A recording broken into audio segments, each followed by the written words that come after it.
وہ لڑکا اپنے دوستوں سے کہنے لگا کہ دعا کرو میری اس بوڑھے باپ سے جان چھوٹ جائے، اور اس کا باپ یہ سب کچھ سن چکا تھا۔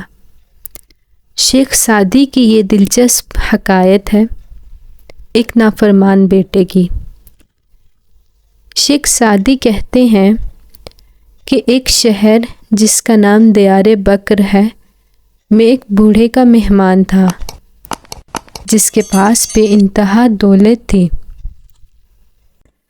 اس بوڑھے کا ایک خوبصورت نوجوان لڑکا تھا جس سے اس کو بے حد محبت تھی۔ وہ بوڑھا شخص ایک رات کہنے لگا کہ میری ساری عمر یہی ایک اولاد ہوئی۔ اس جنگل میں ایک درخت ہے، لوگ اپنی مرادیں مانگنے وہاں جاتے ہیں۔ میں نے بہت سی طویل راتیں اس درخت کی جڑ میں بیٹھ کر خدا کے سامنے روتے ہوئے گزاری ہیں، تب کہیں جا کر مجھے یہ فرزند نصیب ہوا ہے۔